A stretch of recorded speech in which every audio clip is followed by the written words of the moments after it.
everyone, and welcome to episode 265 of the MTG Goldfish podcast. I'm Seth, probably better known as Saffron Olive, and we have a small crew here this week. Krim cannot be with us. His internet suddenly stopped working this morning, so he couldn't make the cast, but we do have the owner of MTG Goldfish, Richard. What's going on today, Richard? Hey, Seth, what's going on? I can tell you the podcast is not sponsored by internet provider starting with the letter C-O. I don't know if I could ever be sponsored by an internet provider with just like my horrible experiences with internet providers in my life. I cannot stand, like, I very much feel bad for Krim dealing with big internet providers to try to get your internet working when your livelihood is using the internet to make Magic content. Oh, it's the most frustrating, worst thing. So good luck to Krim with getting his internet back working at some point. But our podcast today, gonna be an interesting one. We don't have any super huge major topics, but we got a bunch of smaller topics we wanted to hit on. So we're going to talk about Pioneer. There was a big Pioneer SCG Open this weekend. We're going to talk about some product announcements, Jumpstart being a big one, some other stuff as well, some arena news coming from the New York Towey Fair and other digital news. So we're going to be bouncing all over the place today, topic-wise, and hitting on all that stuff. But before we get to all of that, a reminder that our show today is brought to you by Card Conduit. And if you've ever struggled with the hassle and the time it takes to sell your Magic cards, Card Conduit's got you covered. They are the easiest way to sell Magic cards. If you're looking to avoid the hassle and the time that it takes to sort and sell and buy list all your cards, the folks from over at Card Hoarder, which run Card Conduit, will sort, grade, and sell your Magic cards. And once your shipment has been processed, you'll receive the proceeds minus a fee. And right now you can get a 10% discount by going to cardconduit.com/goldfish. So thank you to Card Conduit for supporting the show. And let's talk some Magic, Richard. I guess we'll start off with Pioneer. I don't know if you got to see any of the SCG Open this weekend. They actually published a little bit of data. We got the metagame and the day 2 deck lists. What do you think about the state of Pioneer and this tournament taking place this weekend, Richard? I haven't played any Pioneer in a while, but I can tell you the day 2 metagame numbers: 23% Inverter, 22% Sultai Delirium, 13% Banned Spirits, 8% Mono White Devotion, and then a whole bunch of decks down the list. But the sample size is fairly small. Like, the total number of decks here looks to be like 50. I didn't actually do the math, but Dimir Inverter, 23% is 16. Yeah. I think in the day 2 there were 69 decks altogether, so a relatively small sample size. Worth mentioning as well that top 8 wise, which is kind of a weird metric because the sample size is super small as far as top 8, and like one match can shift it, but there were 4 Inverter decks in the top 8. So basically, Inverter is still the king of Pioneer at this point, I would say. And Lotus Breach, maybe that's the more surprising aspect. At the Players Tour, the second one, it seemed like Lotus Breach was going to compete with Dimir Inverter for best deck in the format, but it seems like Dimir Inverter has been able to kind of adapt and update and stay at the top of the metagame by shifting sideboard slots and such, while Lotus Breach, I mean, it's still a thing, but it's definitely not fighting for the title of best deck in Pioneer at this point. Yeah, I mean, someone's got to be the best deck. Do we think this is fine? Like, a 20% is a lot, but the sample size is pretty small. We're only like 2 weeks out since the last event, so not too much time to adjust. But I don't know. Is this ban time, Seth? Are people talking about Dimir Inverter, or are we fine with Inverter? I am leaning towards Dimir Inverter probably being banned at some point. Like you said, it's still early. We're not that far away from the Players Tour events, but I think that it probably is going to end up needing to be banned. I think having a big metagame percentage is one thing. I think there's 2 reasons that I would point to that make me think it will probably be targeted with a ban. And number one is the deck is super flexible. That's something we learned during the Players Tour events. Yes, it is a combo deck, but it's a combo deck that's actually kind of just like blue-black control, and you have a ton of ways to change sideboard slots, even change up your main deck slots to be able to compete against basically anything. So one thing we've seen consistently is decks that for a week weekend, people are like, okay, it looks like this has a good matchup against Inverter, but then the next weekend, Inverter just like changes their configuration to be able to beat that deck, and they do consistently. So it's unlike Lotus Breach, which Lotus Breach, I was worried that was going to be a problem after the Players Tour, but that does seem to be a deck that you can hate out. If you play your graveyard hate, you play the right guards, you can hate that out of the meta pretty easily, I will say, but Dimir Inverter is not like that. So I think that's one point that makes me think that it'll probably end up needing to be banned. The other point is, we have precedent with the Felidar Guardian Saheeli combo, the Copycat combo, which is very similar, like 2-card combo, roughly the same speed, hard to interact with outside of the stack,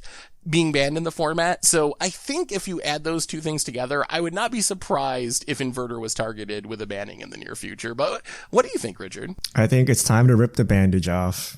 Just hit dig through time. You know, I was talking like, oh, Dimir Inverter is still good in Pioneer. Maybe we should port it into Modern. And I'm like, wait, it gets worse. What? like, just get the dig through time. You know it's a ticking time bomb. You know it's like not good. It makes... you just can't have people refill their hands with like a dig through time. And if it's not already broken now, which I think it is, it will be broken in the future. So might as well just hit it and get it gone. Yeah, I mean, outside of Standard, we have never actually had an Eternal format where dig through time was okay. It's actually banned or restricted in every single other one. So it makes sense that it would be broken in Pioneer as well. I thought it might take a little bit longer and some more sets entering the card pool, but it happened really quickly. And I'm just not sure what the upside is. The big argument I've heard people say for keeping dig is like, oh, it helps control decks. But I don't really buy that, because if you're playing control, you got a million ways to refill your hand. You got Sphinx's Revelation and just tons of card draw effects. So I feel like dig through time like specifically helps these combo decks more than it helps anything else, because if all you want is mass card advantage, you got plenty of options to do that in the Pioneer format. So I would be fine with dig being banned. I would also be fine with just a combo piece being banned, like maybe Inverter or Thassa's Oracle. I guess Inverter would probably be the more likely, I would say, but yeah, I would be fine with either one of those happening. But at this point, we don't even have a date for a BNR that I've seen. So they said they would announce when they were going to announce the BNR, and they haven't even done that yet. It can happen anytime, Seth. Who knows? Anytime. Anytime. Mara will come up and just rip your Dimir Inverters out of your... Oh, and then they will get a warning from the judge. So otherwise, I mean, Pioneer still has a lot of cool decks going on beneath the surface, although really the top two decks of the metagame were pushing 45% or something of the meta, which isn't absurdly bad, but it does make Pioneer right now look a little bit more like Standard than something like Modern or Legacy, where usually you have the top deck at like 10, maybe 15% on a good weekend. So it does feel a little bit more standardish with these two decks at the top of the format, but there still is other stuff that is able to compete, able to make day two. The list of decks that made day two is fairly long, probably 20 different decks, including all the one-ofs. So I think that Pioneer's in a fine place, but it could be in a finer place potentially once Inverter is dealt with. Yeah, I think just let people play more. I think literally like 3 weeks or 4 weeks has passed since like the last metagame shift. So just let people play out their cards. I don't know when's like the next big Pioneer tournament. I don't think we have one for a while, so we can just let people play it out. Yeah, I don't, other than some like SCG Open / GP level stuff, I don't think there is a big one coming up. There's no Pioneer Pro Tour or anything on the horizon, or Players Tour, I guess it would be now. So I guess there isn't a huge rush to let things play out for a few more weeks and see what happens. But I do think, unless there is a shift, which who knows, maybe it still could happen. Like you said, it hasn't been super long since the Players Tour. But unless that shift does happen, I wouldn't be surprised to see that happen whenever we do get our next BNR announcement. All right, so any other Pioneer thoughts, or should we start hitting up some of these other interesting Magic topics for the week? No, let's go on. All right, so next up, there's been basically a bunch of different product announcements. I think the biggest one, though, is the announcement of a brand new set, in a very unique set, something we haven't really seen before, a set called Jumpstart, which is coming this summer. And Richard, why don't you explain to the audience what Jumpstart is about? Like, what's the idea of this product? All right, it's a new product, and the idea is you get 2 boosters, shuffle them together, and then you play a game of Magic. Each booster has 20 cards. All 20 cards fit a theme. So if you remember kind of the themed packs that we have, and it's possible to make 121 possible 20 card lists inside any given pack.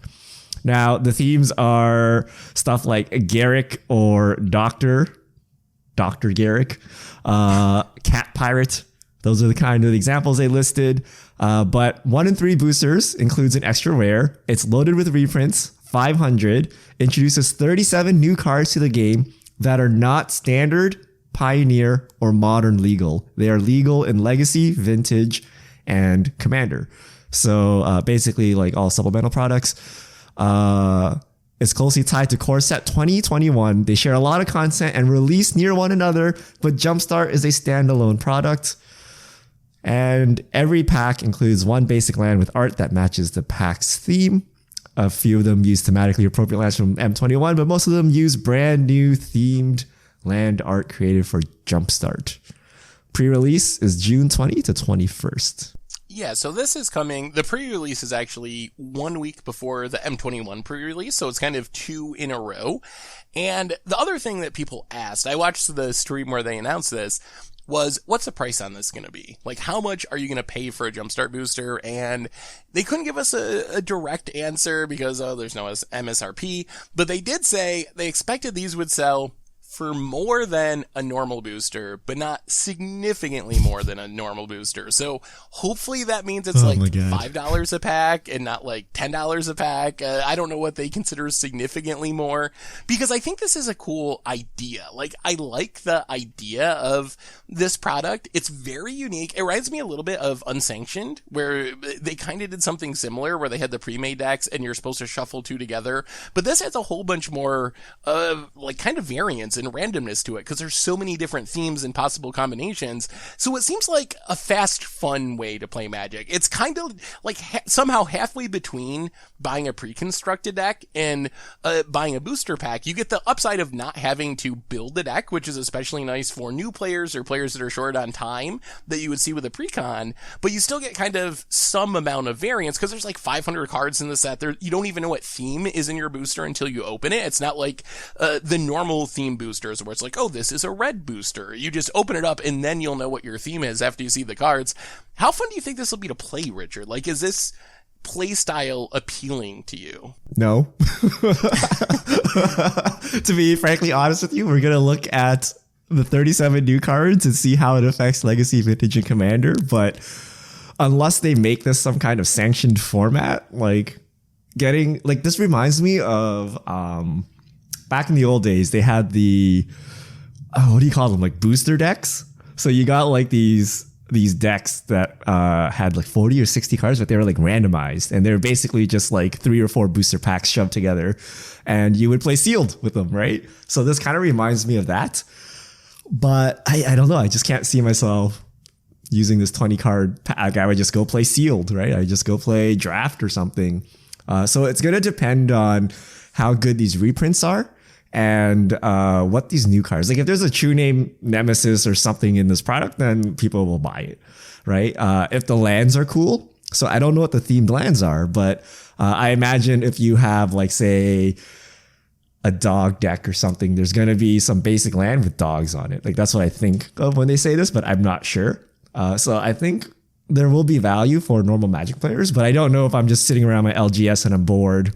I just buy some of these packs and play. Like you would just play pack wars or you just play your constructed. So I'm not exactly sure who's supposed to play this. I can't imagine new players doing this. Like if you're at Target and you've never played Magic before, like, are you able to play this? Like it seems too complicated. So I'm not sure. I kind of view it the opposite way. Like I could see myself playing this. I picture myself like at an event and like talking to people, whatever, playing some side events and having, I don't know, 15 minutes until the next thing I have to do and being like, all right, let's like open a couple of these packs, shuffle them together, like play a game. I think that could be fun. Would I do it like over and over again? I don't know. I'll have to see like how it plays, but I could see myself using this to fill that specific role. Like I don't have enough time to like do the full thing, build a seal deck or do a whole draft, but I still kind of want something along those lines as far as experience. I think it could be fun for that. I will say I don't know about the special land thing.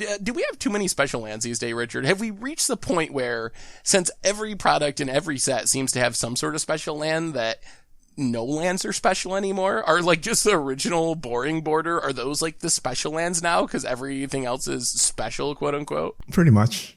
I mean, I don't know that anyone's like, oh yeah, cool, full art lands, right? Like we get so many of them now. But I think it's fine, right? I mean, it costs them basically nothing, right? And like these lands will be pretty cheap, right? Like the new Theros lands aren't that expensive. So just the more options. But yeah, like when I see new lands, I don't care. I'm like, oh, what is that weird like onslaught land you have? Oh, that's pretty cool, right? Like, so, but you know, I'm an old timer. Yeah. But are you going to sleeve these cards, Seth? Here's the question. Oh, no. No. No, that's what if there's like a Jace the Mind Sculptor in here or something? Like there's got to be something valuable in these packs, right? Otherwise, you know, WOTC, there's going to be some good reprints in here. You're going to have to sleeve up your deck. That kind of defeats the purpose if you got to sleeve it up. That takes away from that quick aspect. If you have to crack these boosters and then spend 10 minutes sleeving them to play a game, that kind of kills it for me. I don't think I would. I guess maybe in some weird way, I hope that I open bad cards so I don't have to feel guilty as I shuffle. But you have to put them in sleeves. Otherwise, your opponent knows you don't have the bomb Jace the Mind Sculptor. That's true. You're giving away some EV there.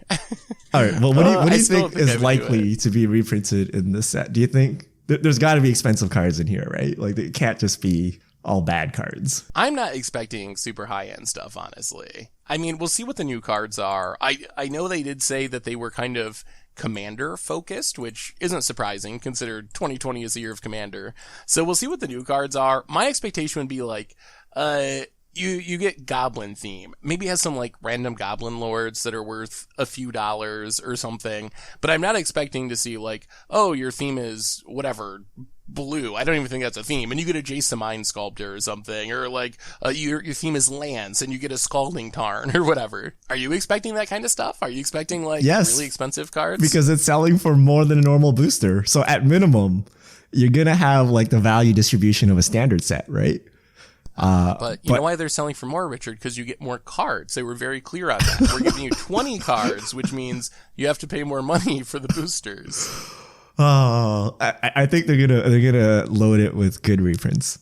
I think they're gonna reprint like a bunch of cards that are worth money. Like for example, like for your random themes like cats or like pirates or something, they're gonna find like old obscure cats or pirates that people want to play with that are expensive and put them in.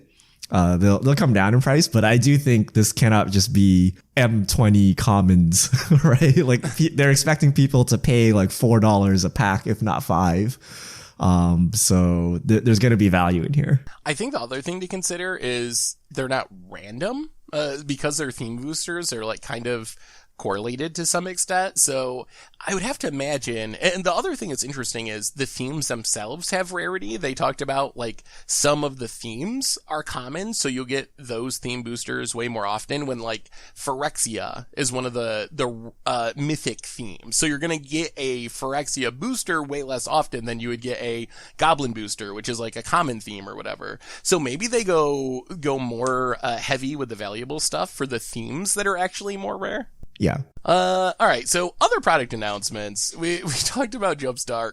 We got some weird ones. For example, the world's smallest Magic the Gathering dual deck. When I saw this, so you could see it's on the Magic Mike's cast, at the MMcast on Twitter. They're the people that tweeted about it.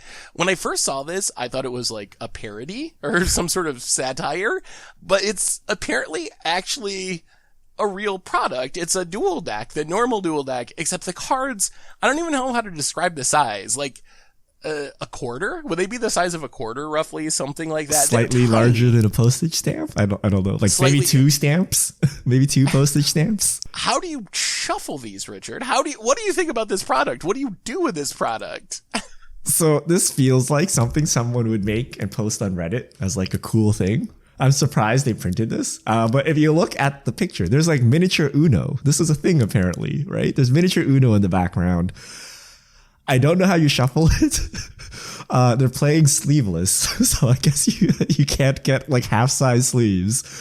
We'll have to get in on the mini sleeve racket. So I can't imagine a use case where I'm like, I need to save on like the 1 cubic inch extra space of carrying like a full size Jace versus Vraska.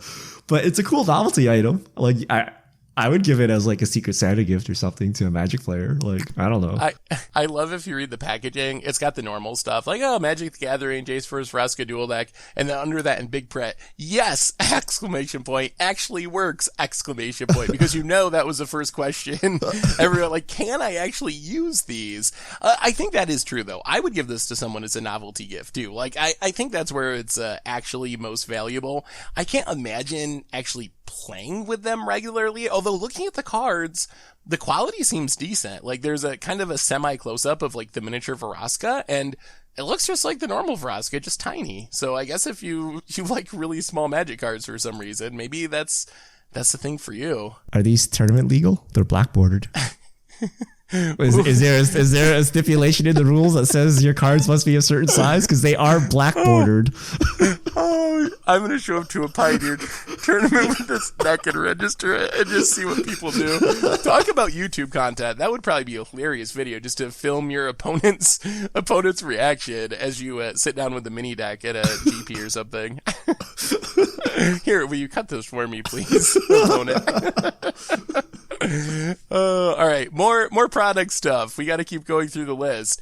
We got some Ikoria artwork. There was a toy fair. I believe this all came from the New York Toy Fair, the next stuff we're going to be talking about.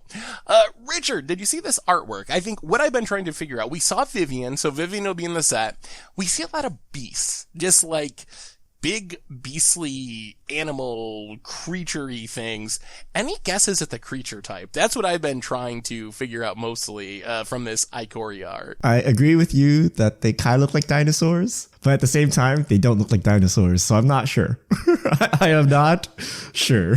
The whole thing to me looks very like prehistoric, Land Before Timey. Just you see like, I don't know, the whole thing, that's what it reminds me of, like Land Before Time or something like that, except with like more beast type creatures to go along with what might be dinosaurs. But do you think that's going to be the theme? Is this like a really old plane, a prehistoric plane? Okay, it's literally called Lair of the Behemoths. So yes, I agree with you. There will be prehistoric giant animals. So I think we'll see dinosaurs.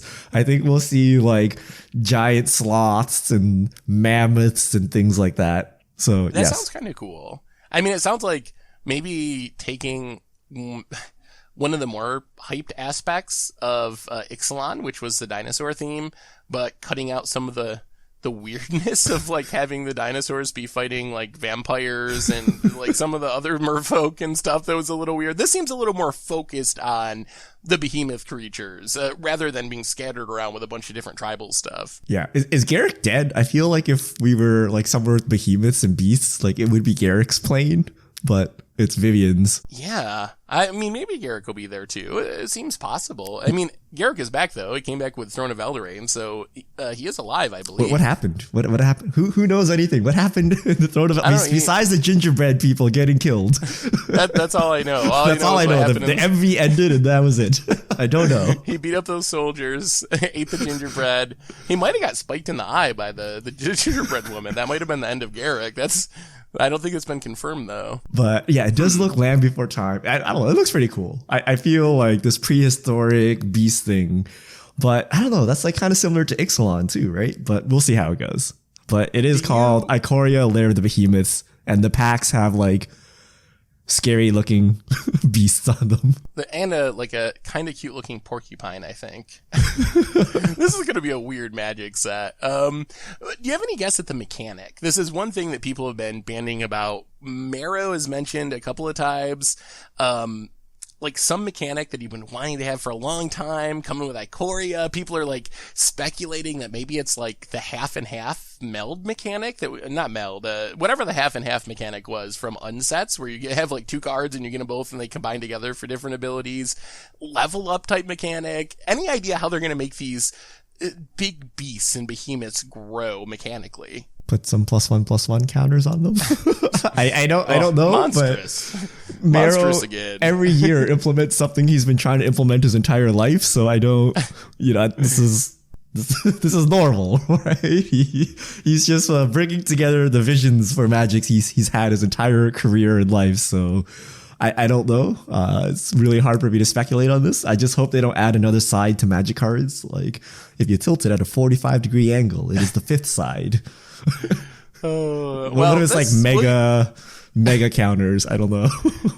Each counter is a +2/+2 counter. We should know more in maybe a month or so. The set itself, I think pre-release is like April 17th, so we should get spoilers the end of March sometime. And also, worth mentioning as well, we already knew this, but they confirmed again that the 2020 Commander decks are coming alongside Ikoria. So we're also getting a full week of spoilers separately from the set itself for Commander 2020, which is like attached to Ikoria, but not technically Ikoria. So what that means is lots of spoilers coming up here not too long in the future. We'll be full on into spoiler season again. The other news we got from the New York Toy Fair is some digital stuff, with the most interesting being Magic Arena coming to mobile, apparently. And I had been wondering, they said mobile. My take was maybe they mean like iPads or something, like with bigger screens, but they actually showed a picture of what looks to be a cell phone with Magic Arena on it. Now, I'm sure it's a mock-up and not actually happening, but what do you think, Richard? Is that actually going to be a thing? Are we actually going to be able to play full-on Arena on our cell phones in 2020? I hope so. I mean, it looks promising. I don't know how well it works because I can barely play on my PC. Like, they can't optimize for my computer that's like really beefy. Like, is my phone going to have 5 minutes of battery life? I also have Android, which is always worse for games. Like, everything is always super optimized for iOS. Android is always pretty bad. But I think it's happening. And a lot of people play Magic Arena on their phones today using like Steam Link or something. It's doable. Even if the board gets crowded without any modification to the UI, you can like get through like 95% of Magic. So hopefully if they do a couple tweaks, like kind of like what Hearthstone did, they can actually get the mobile experience to work out. But I'm excited to finally play Magic Arena in the bathroom. Yeah, I mean, if it actually is on your phone, it would be huge. Like, that is such a big deal for Arena, if it actually is functional and playable on the phone. And the mock-up looks good. It actually, for me, the big deal was, it confirms that when they were saying mobile, they're actually talking about your phone. They're not talking about, like, oh, if you have a 20-inch pad, you're going to be able to do it. Like, they're actually trying to do it, and I hope that it actually works out, too, because I think that would be a huge thing for the game overall. I would play Arena on my phone all the time. Like, it'd be so nice to be able to do just a quick game on Arena. The other thing they confirmed at the Toy Fair was Spell Slingers. I don't know if you remember Valor's Reach. It was a game that was in beta, I think maybe a year ago, and it had been talked about a little bit. So Spell Slingers is another mobile Magic game. It's Magic's gameplay, mostly mobile, optimized for mobile. The first social collectible card game designed for the mobile generation.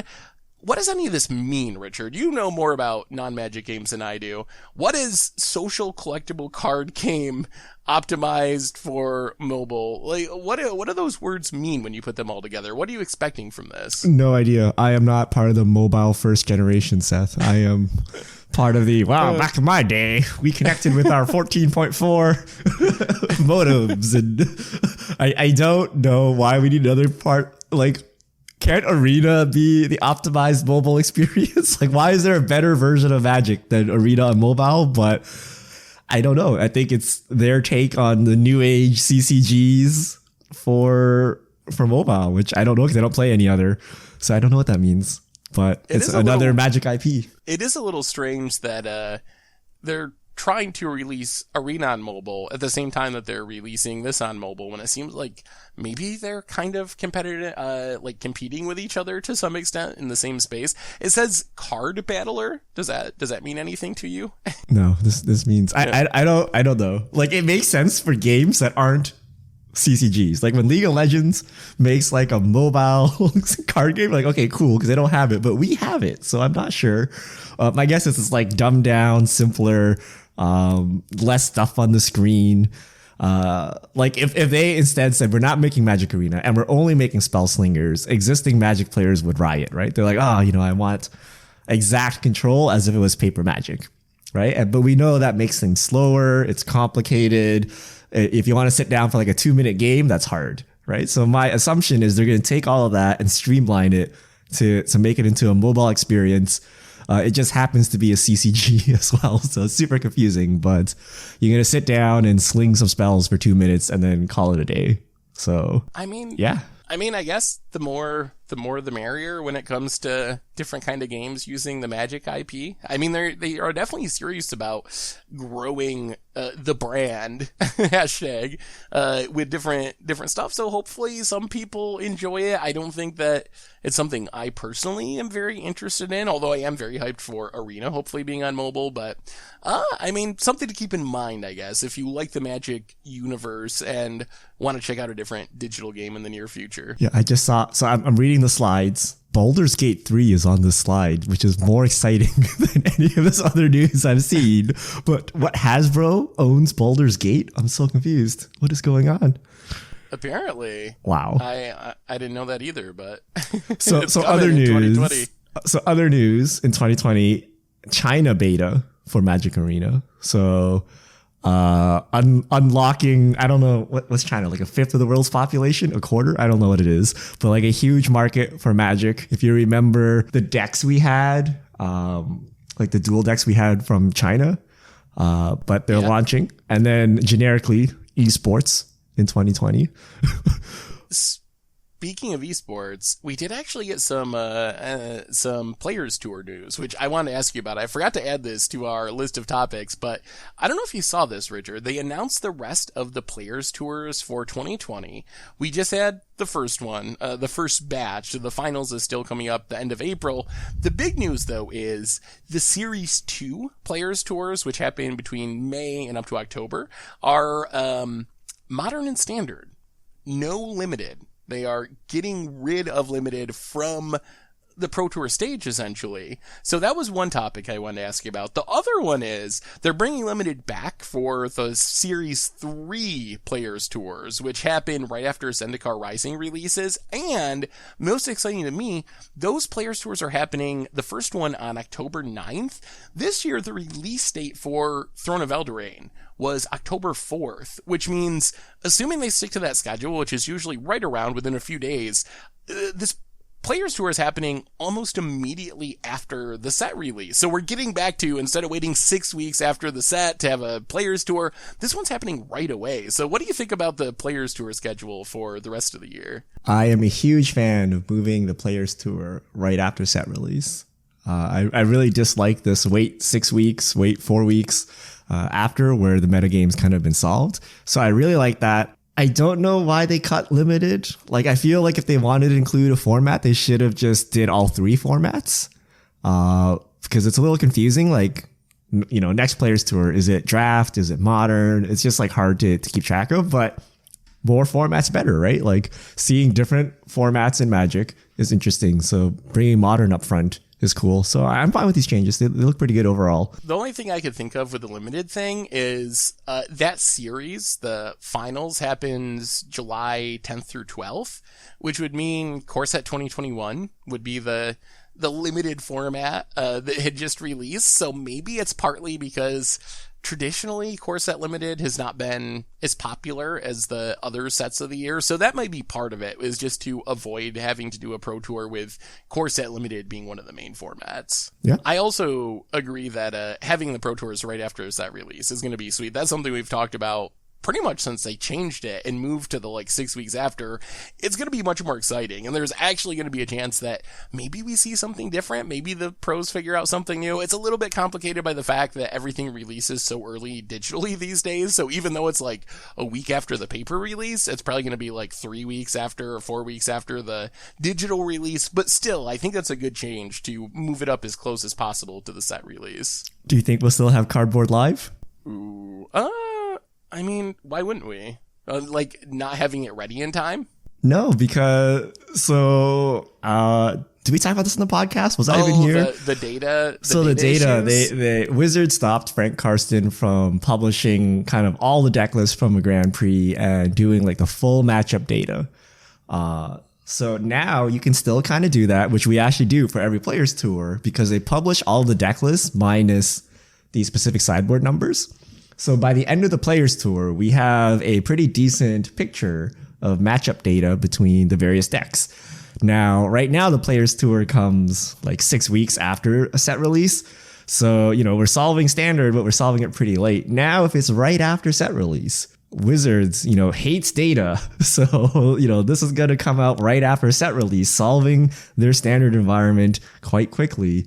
Do you think they'll keep it up? Do you think they'll remove the deck list from Cardboard Live so we can't do this? I'm not sure. I think they will keep it.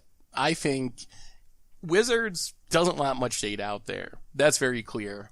But I think that they want their coverage to be good. And I think the necessity of deck lists for coverage to work at the level they want it to is going to trump their desire to not release data. So I think there's going to be a players tour exception. I expect that for players tours in specific, they'll still have all the deck lists published. They'll still do their metagame breakdown and all that stuff, but they're going to try to stifle like GP data and other tournament data and just have the players tour and Mythic Invitational data be published. All right. I think people would be very upset if they walked back the coverage improvements, which Cardboard Live is a pretty big one for new players. I think if Wizards just got rid of that, I think people would be rightly upset about it.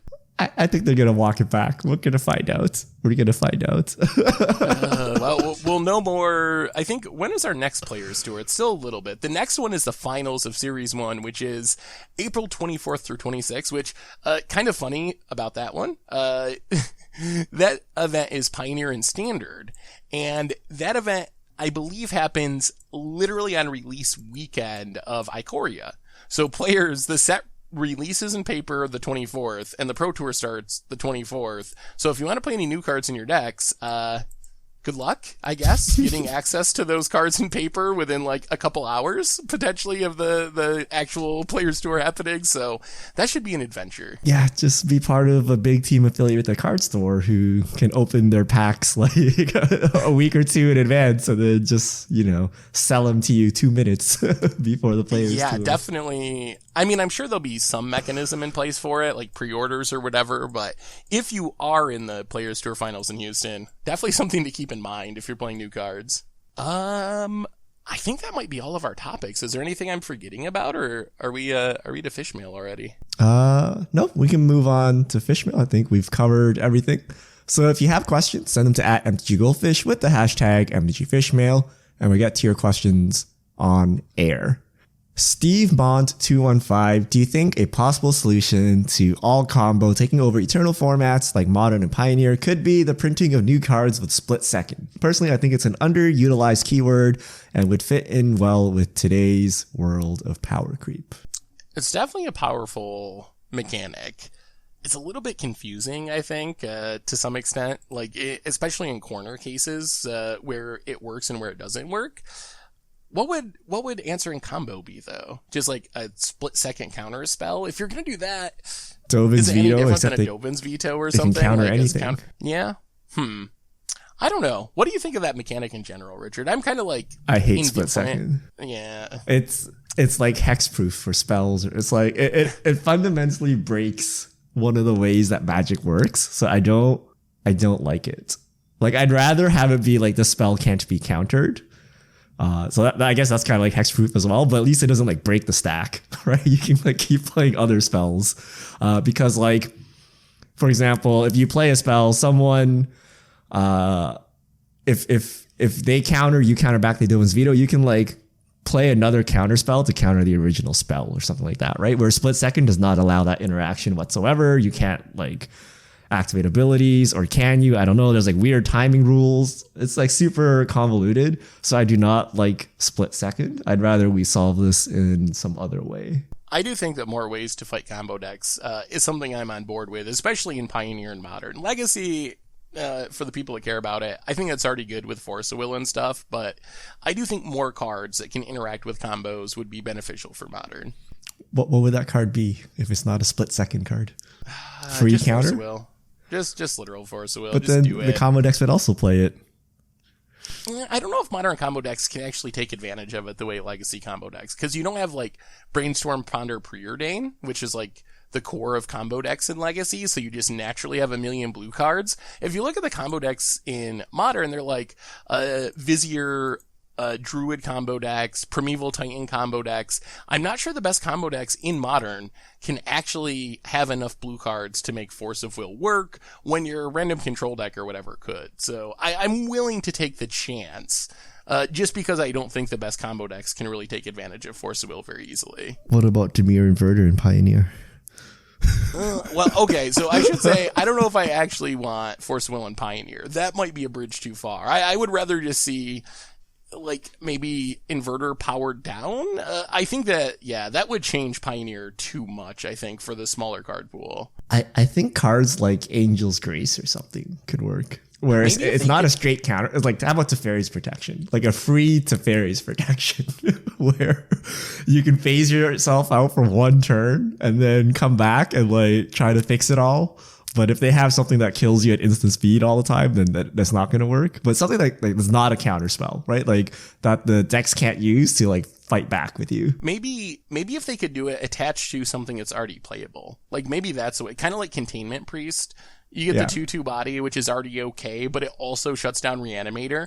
Maybe some sort of Hate Bear Angel's Grace, where it's a card you can like actually put in your main deck. That's the problem with Angel's Grace, is it's just like so dead in a lot of matchups that you can't really play it in your main deck unless you're comboing with it yourself. So maybe if you had an already okay creature that just had that stapled onto it, maybe that would be a way to go. Just give me a Thoughtseize with Retrace. No. Would that be too good? What about a 2/2 for 2 with Flash that just said you can't lose the game this turn and your opponent can't win the game? Is that too powerful of a Magic card? Would you, like, if you're like a random deck, you wouldn't play it, right? You'd have to be like a Coco deck or something, or, you know, like a Birthing Pod style deck. Then you would play it. But I don't think, like, if you're just a random deck, you would just play Angel's Grace, no? Well, what does having a body help you with exactly if you're not a creature deck already? I mean, you can chump block, aggro, attack, planeswalkers, but maybe it would like, I think it would be too good because like creature decks, like Coco decks, could play it and then blink it and blink it and blink it and like you know, be super obnoxious with it. But I don't think like if you're a Zorius control or something, you would just randomly play this. I don't know. Yeah, well, definitely interesting to see how they could do it. I guess I don't have a good answer. Aaron Eus, is Mind Rack Harpy underrated? Milling 3 each turn seems strong. Whether you want to mill your deck or your opponent's, it's a reasonable creature for its cost. Seems playable in standard mill, dredge, escape, maybe Commander 2. What is Mind Rack Harpy? Looking at Mind Rack Harpy. So Mind Rack Harpy, enchantment creature, 4 mana, 3/2 flying. At the beginning of combat on your turn, each player mills for 3. I think the problem is 2 toughness is a little rough. Makes it very easy for it to die to cheap removal spells. I think that is the main concern. I don't think it's impossible that it could be standard playable, but I think it's just way too slow. If you look at Dredge in Modern or some of the other examples, they're milling 15, 20 cards on turn 2 when just mill 3 on turn 4 and then every turn after that. I think it's just way too slow and lacking an impact for older formats. Yeah, it's too fair. It feels like something like a Delirium based deck would play with, but the body is just too small. Like getting shocked is like not cool for your 4 mana card. If it had 1 extra toughness, it would go a lot further in standard potentially, I think. Or if it was like a 1/4 instead of a 3/2, something like that. Yeah. Lagrania. Seth has talked about how he feels mulligan impacts deck construction / consistency. Do you feel the implementation of scry as an evergreen keyword has contributed to the problem as well? Should scry go away also or instead? I think this adding scrying as an evergreen keyword has been a really positive change. I think that is a power level where I feel like it increases consistency of decks, but also is not too powerful. And we haven't seen any scry cards that I think are just absolutely broken or anything. But But yeah, I don't think that for me is really connected to the mulligan rule thing. The mulligan rule thing is more, I feel like the mulligan rule lets you just free spin into your key card every single game, and then games play out similarly. And we see a lot of standard decks that are built around that. Fires of Invention, Embercleave, Wilderness Reclamation. So you get to just like free roll a couple of mulligans because you have this one card that's worth like 5 cards. So you just free roll into that one card and then do that every single game. And whose combo is happens quicker, or who wins the die roll determines who wins the game in those matchups. Yeah. There's a cost to scry in your deck. Like all of the cards that have scry on them, that's like factored into their cost. Whereas the London Mulligan is just like free. So I don't know. And I don't think removing scry does anything. Like they would put it in and just use convoluted sentences to describe it, right? Like whenever you see cards that have old mechanics that are not keyworded and you have to read like 2 lines of text and you're like, oh wait, that's just this mechanic, right? So I think having scry as a mechanic is good. Do they overuse it? I don't think so. Do we have 2 strong cards? Like what's the best scry card? Like Serum Visions, Sphinx? Like that's it? Yeah. Like I don't know. I guess preordained, but that's no longer.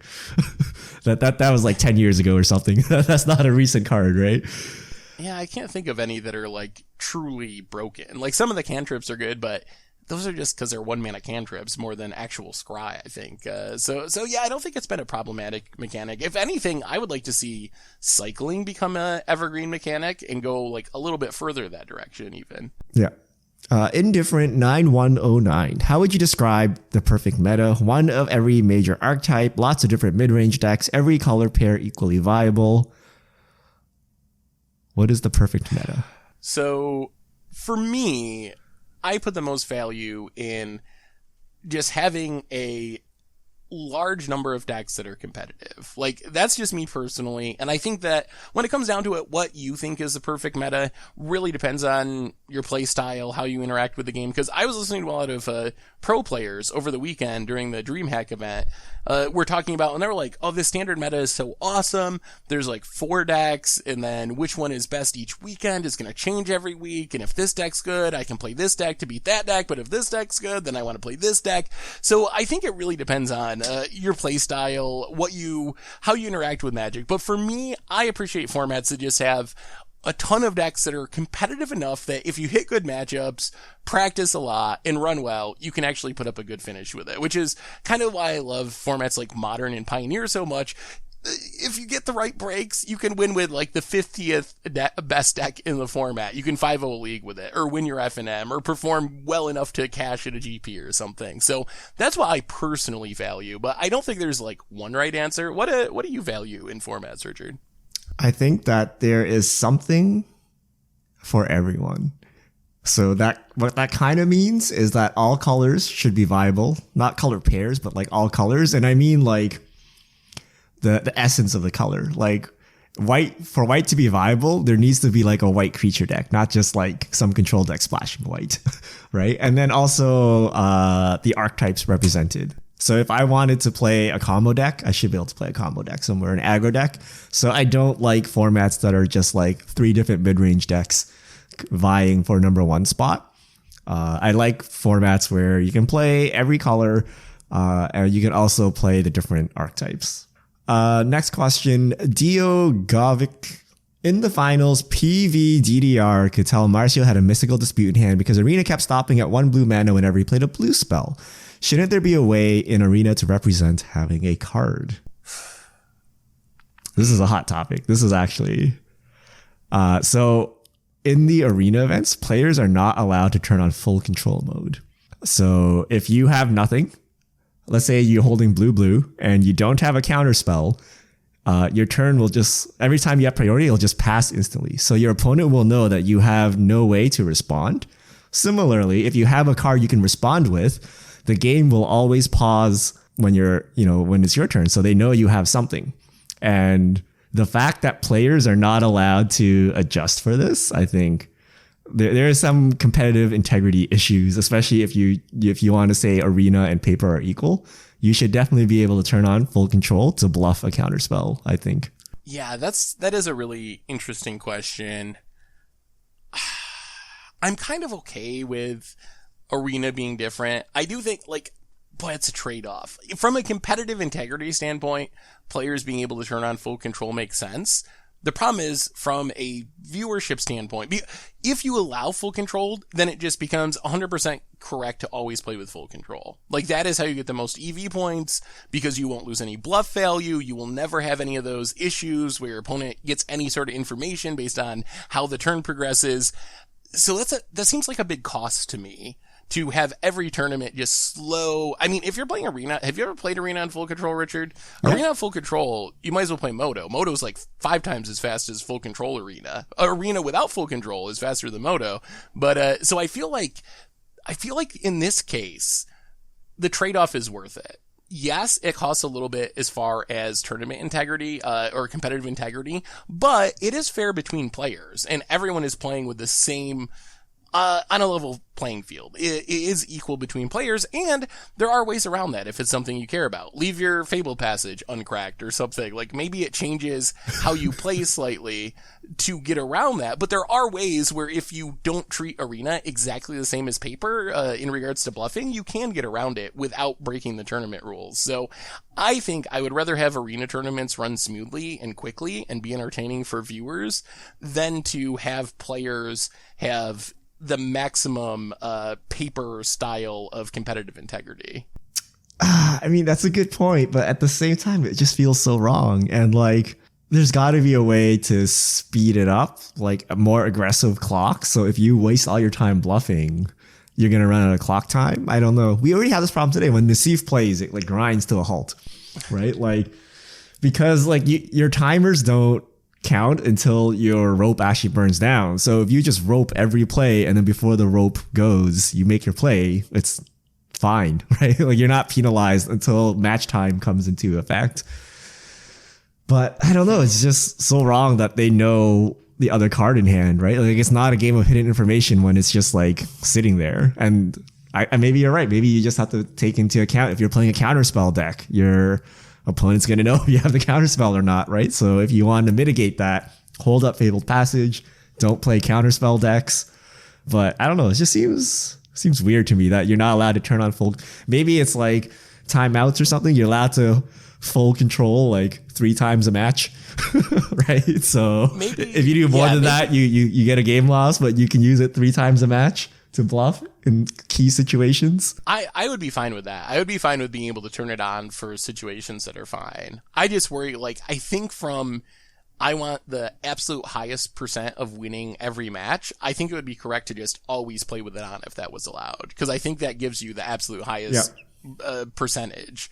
But some sort of middle ground where you can turn it on for key turns, X number of times per match or something, that might be a good way to handle it as well. Because I do agree with you that it's awkward that you get punished for playing certain cards, certain decks based on how Arena is designed. And it is also awkward that our main digital client these days is not exactly the same as Paper, although that might partly be because I played Magic Online, and the entire goal of Magic Online was to exactly replicate Paper. Absolutely. So I do agree that part's awkward. I just don't think I would watch an Arena tournament where it was everyone playing full control all the time. I'd be pulling my hair out. We definitely can't do that. But I think it's less about replicating Paper Magic, but the fact that due to the way the client works, your hand is exposed, right? Like, in unfair ways. But I do like for every match, you can go to full control for a single turn, like 3 times max. And that's it. You gotta use it appropriately. James Co 94384704. I've been watching Commander Clash for a while, and I finished a Secret Santa episode. I think it'd be fun if you made the commanders as well. Which Secret Santa episode was this? If we made the commanders, it'd be fun if you each made the commanders as well. Huh. I'm confused by the question. All right. Maybe clarify for next week. I'm not sure maybe James means. Send it in again, because we don't understand the question. Because I think we did make. Yeah. Okay. Yeah. Did we choose the commanders? Maybe you choose the commander and then have the other player build around that commander. I don't know. Clarify and send it in again, because I'm curious about what the question is asking. All right. Hubris3. Given the current meta, what turn do Pioneer decks need to be online to have a chance? So like how fast do they need to win by?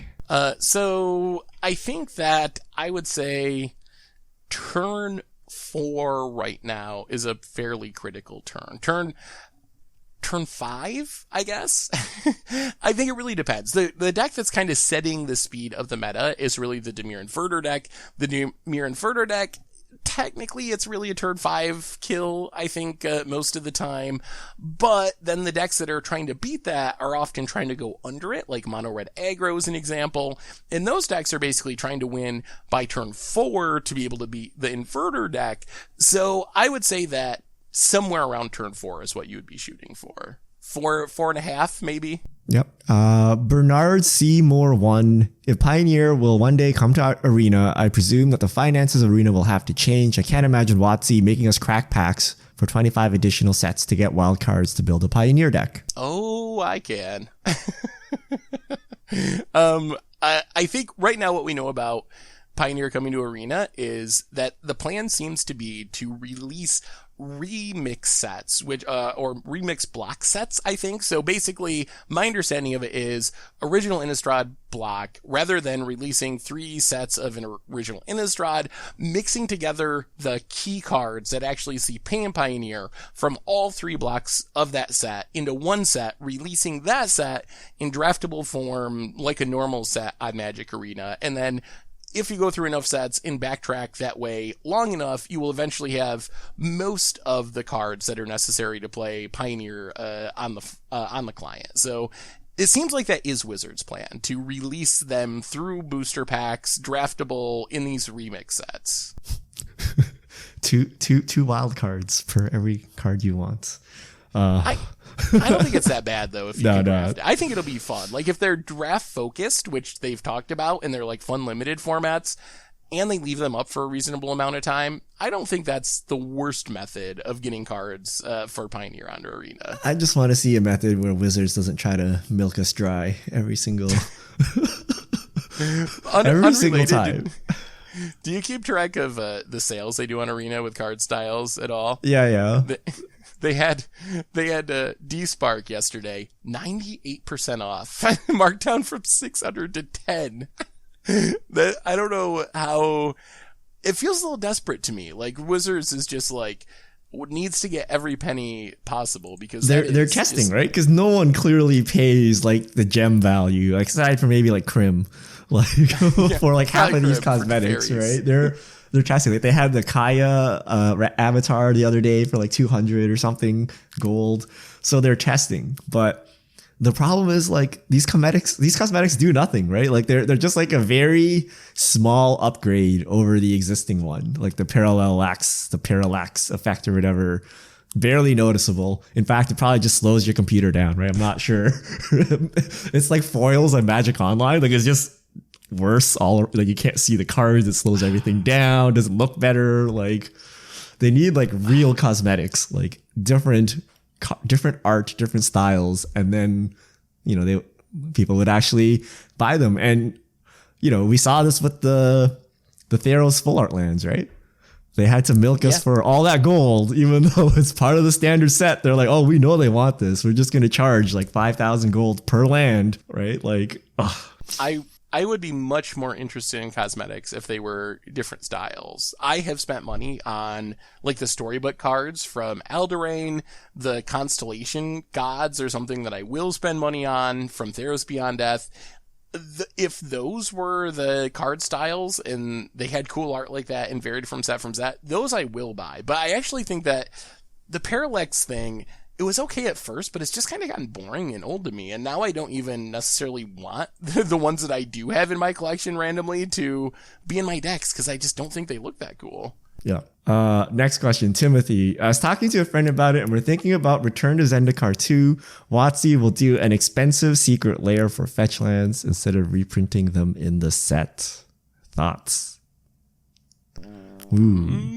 What makes more money? Selling more standard cards? Or selling Secret Lair? Jeez, that is a really good question. It's got to be Secret Lair. I actually don't know. Yeah, I mean, probably because with the Fetchlands, they could probably actually do like 10 drops. Each drop is a single fetch land for like $50 or $40, and and people would probably buy them like crazy. Ugh. There's also the Commander set. That's the other place I was thinking if they don't show up in Zendikar, that could be a good way to sell the Commander product. And they are ultra staples in Commander as well. So maybe that's part of the Commander draft set, possibly. I think that we'll have like special art Fetchlands for Secret Lair. Definitely happening. Basically everything that's ever been a masterpiece will come out in Secret Lair again. Like, I'm pretty sure. I am like 90% sure. It's just free money for WOTC. Like, how much money does Wizards make for like one booster box as opposed to one Secret Lair thing, right? Like, oh, yeah, it's got to be way. Like, they're making like 10 cents a fetch land or something. Like, I don't know what they're making, like $1 or something versus like $50 straight up right into their pocket. Like, no mess. Like, they're definitely going to do it. It is about as close as any company can get to just literally printing money. Yeah. Like, it's really insane how much they could make doing that. And they like making money, so I wouldn't be surprised if they actually did do it. Yeah. Plus, they don't want Fetchlands in Standard, right? Like, that's typically, like, I don't know. Unless they're desperate to sell Standard. They have nothing going for that Standard set that they have to, like, shove in with. But other than that, like, they don't like putting it in Standard. They have to ban it from Pioneer immediately. Why not give everyone like shiny new fetches and Secret Lair exclusive, 24 hours only? Buy it now. Lord of the Meese. Do you remember when Wizards spoiled Shatter the Sky on the same day as the Iranian missile strikes? I didn't even know that was a thing. No, I didn't either, actually. I am 100% sure it is not related whatsoever. Yeah, what I know about Wizard spoilers is they're scheduled out way in advance, like a month or more in advance. So, yeah, there's no way they would do that intentionally, I don't think. So, just a coincidence. Although, I guess, kind of a awkward coincidence to some extent. Porkchop224, any chance I can get a birthday shout out on the podcast? Today's the 24th, my birthday. Fan of the content and proud owner of multiple playmats with Scoops. Oh, well, happy birthday, Porkchop. Ooh, we actually got it on the right day because normally people like send fish mail, but we don't get it till Monday. But today, it was sent in today, and today is Porkchop's birthday. So happy birthday, Porkchop224. Last question, Michael Org. I want to complete a playset of Breeding Pool, but the price seems high right now. Any thoughts on the best time to pull the trigger to complete Shocklands? So the complicated part is... Actually, I should double check this.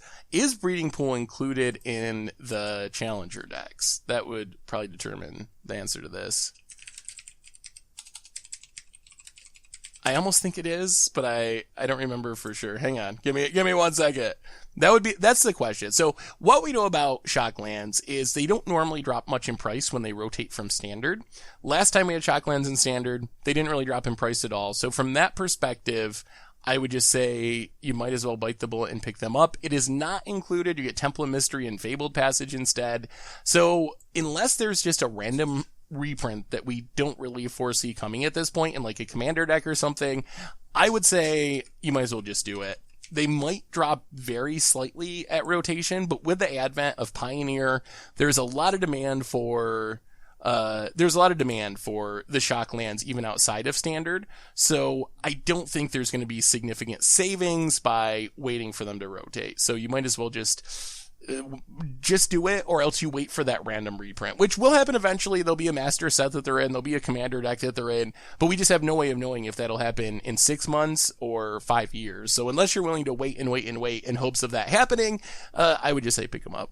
All right, that's all the time we have for Fish Mail this week. Thank you to everyone who sent them in. If you have questions, send them to @MTGGoldfish with the hashtag MTGFishmail, and we'll get to your questions on air. And I believe that brings us to the end of episode 265 of the MTG Goldfish podcast. So, Richard, thanks for hanging out. Thanks to everyone for listening. Thanks to Card Conduit for supporting the show. And we will be back next week to talk about whatever goes down in the world of Magic. So, until then, have a wonderful week. And this is Secret signing out.